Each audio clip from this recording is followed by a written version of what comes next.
Good morning, students. Our lecture for today is Kingdom Plantae. Before we move to Kingdom Plantae, I'd like you to recall what we have studied in previous lectures. We started with Kingdom Monera, then Protista, Fungi, and next in the RH Bittaker system of classification is Kingdom Plantae.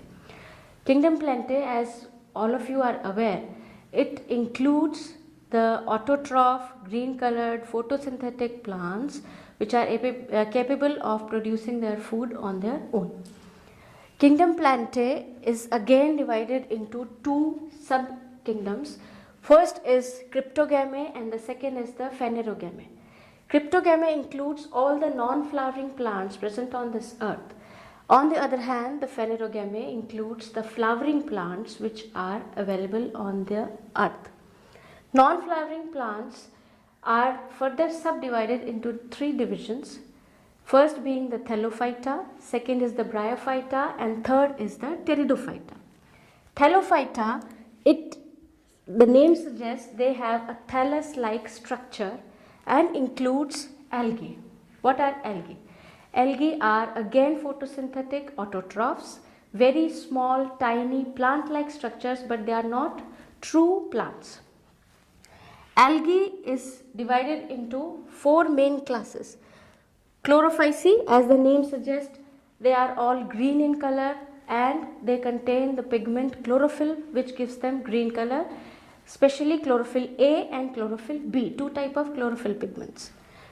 Chlorophyceae includes the unicellular algae like this chlorella, chlamydomonas, which is also covered under plankton, the phytoplankton. It also includes green colored filamentous and multicellular algae. Next class is the Rhodophyceae. Rhodophyceae means red algae. It has the pigment R phycoerythrin in it which gives them the red color. Third is the Cyanophyceae. You have heard about the cyanobacteria. I told you when we were studying about the cyanobacteria. Cyanobacteria are also covered under Cyanophyceae. It is the blue-green algae. Nostoc, Anabina, all these are examples of Cyanophyceae. Next is the Phaeophyceae. Phaeophyceae is the brown algae. The pigment which gives them brown color is the chlorophyll A and C and the xanthophylls. To remember this, all the classes, you can remember them as R, C, CR, CP. It is the short form, you can remember it like this. Next is the Bryophyta. Bryophyta includes the bryophytes. Interestingly, bryophytes are also known as the amphibians of plant kingdom. Why they are known so? Because most of the life of bryophytes is on earth. But for reproduction, like the amphibians, the frogs and all, they need water for the reproduction. Therefore, they are called the amphibians of plant kingdom. Bryophytes are common examples are mosses. You have seen mosses when you visit some hilly areas. They are grown on the hills, the shady and moist places. That are mosses and liverworts. Bryophytes are further classified into three classes. The first being the Haptaceae, the Antheroceraceae, and the Muscae. These are the three divisions or classes of bryophytes. When we talk about Pteridophyta, it includes the pteridophytes, the ferns. The ferns you have seen, they are the ornamental plants. Ferns and horsetails. Again, there are four classes in pteridophytes: Psilopsida, Lycopsida, Sphenopsida, and Pteropsida. I like to tell you that these pteridophytes mostly are this class Lycopsida. They are very important. They have very good medicinal value. Most of them, like Lycopodium, they are used in homeopathic medicines. Other importance of pteridophytes is the ferns. As I told you, they are ornamental plants. They have medicinal use. Some of them are also used as this packing material. All these bryophytes and pteridophytes also, they are used as packing material also.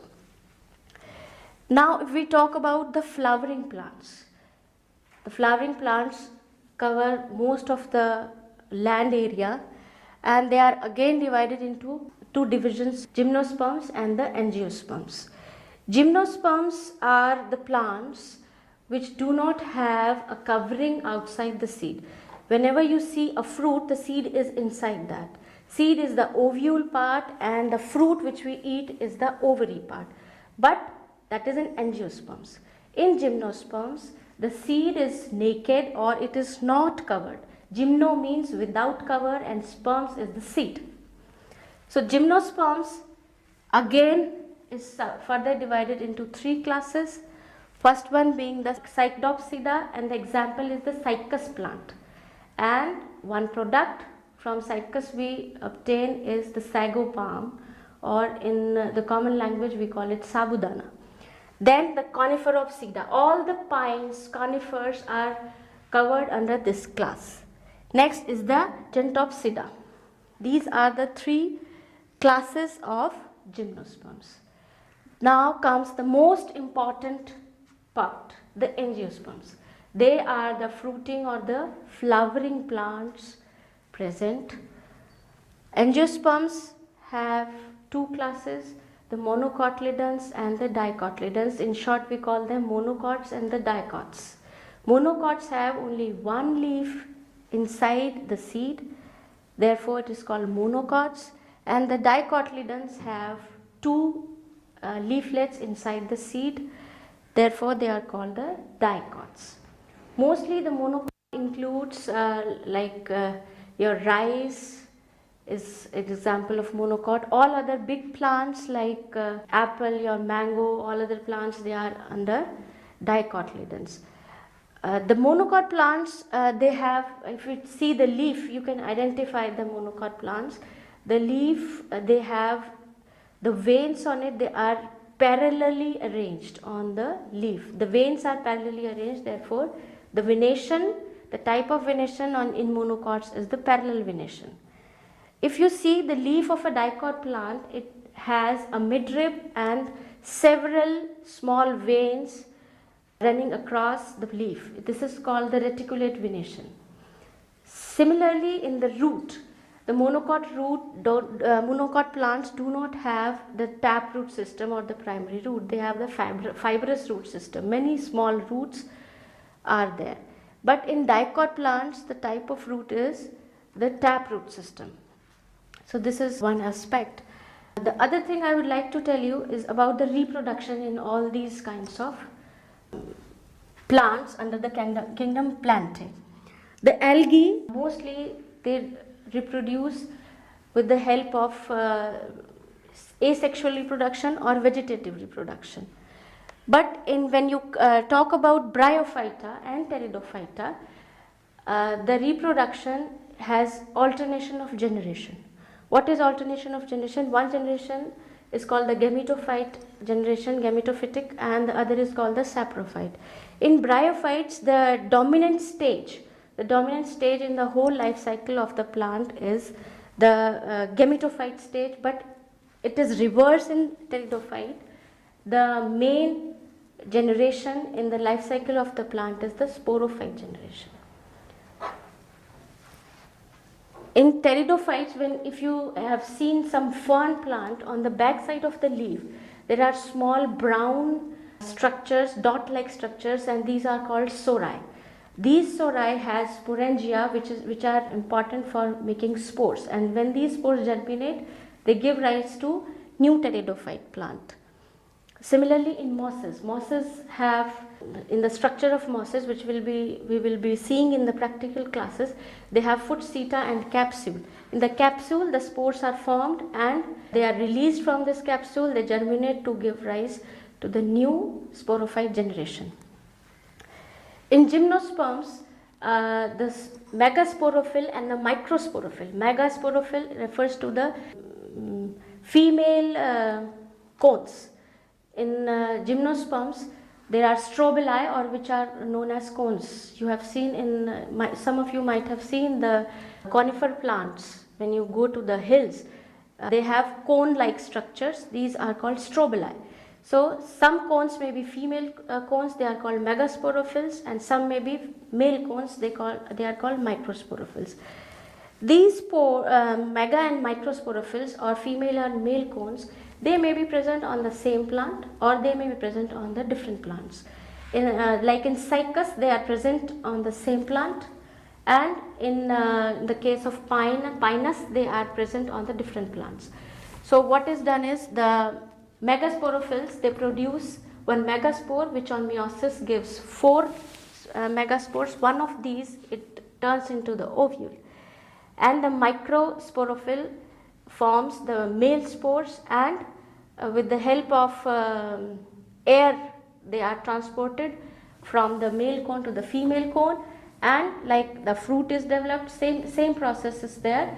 And the microsporophylls, the spores are produced, they are transferred to the megasporophyle, and one zygote is formed which further divides to give an embryo.